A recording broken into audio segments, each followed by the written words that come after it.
We talked about how the opportunity right now is that digital opportunity, and it's only growing. Like, what do you see in terms of you're making money online? You know, what opportunities or where do you see that landscape going in the future as well? Yeah, so we need to start talking about what are the things that people value and what are the things that AI won't be able to replace in the near future.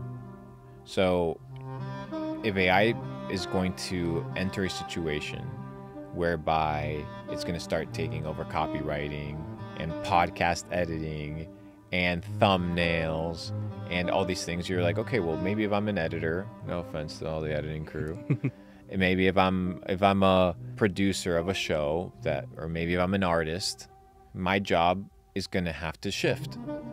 So people need to understand that they need to learn irreplaceable skills.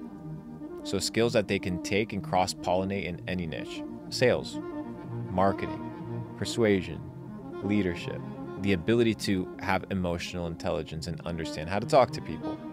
These things AI can't do for you, but you're still going to have to deal with people in the short term. So most people's fundamental basic skills are not even met. We're not even talking about specializing here.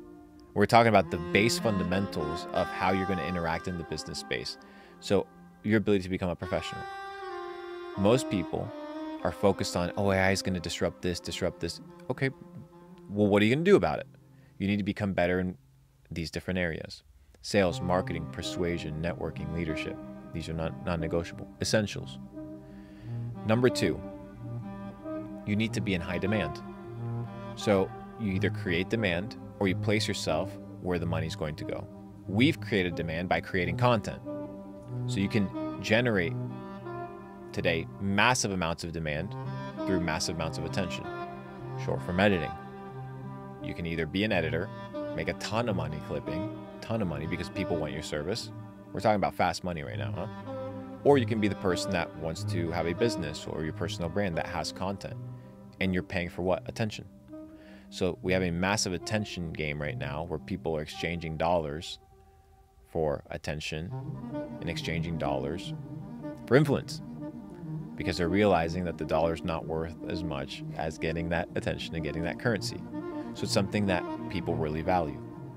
The second and final part is in the digital space is there's 3 types of areas that you can service, that you can make money in. One is physical products, digital products, and services. So, for example, do you have a community or any sort of digital product? Okay, so you have your digital product. Let's say you were selling hoodies, that would be your physical product. And then your service, let's say you host a mastermind that teaches people how to trade, right? That's your service. These 3 different verticals allow you to make money. So, for example, let's say you don't have a product and you're like, hey, Luke, I don't want to do e-commerce. Well, you can still do services online. You could still build a business on TikTok that literally shows how you cut grass and get customers that way. And you will. So you can do physical products, digital products, or services. Digital products are great, especially nowadays. We have people losing trust in institutions and trust in the school system, so they're looking for other verticals of education. So digital products, you don't have inventory. The product isn't going to rot. You don't have to manage your logistics and your P&Ls in that sense. So no inventory, no overhead. You have your digital product.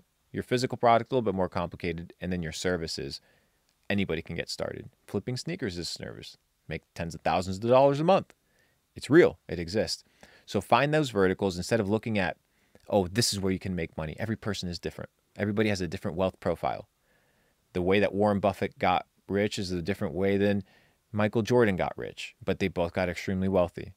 Their wealth profile is different. So instead of talking about specifics, it's, hey, what are the macro things that everybody needs to master collectively?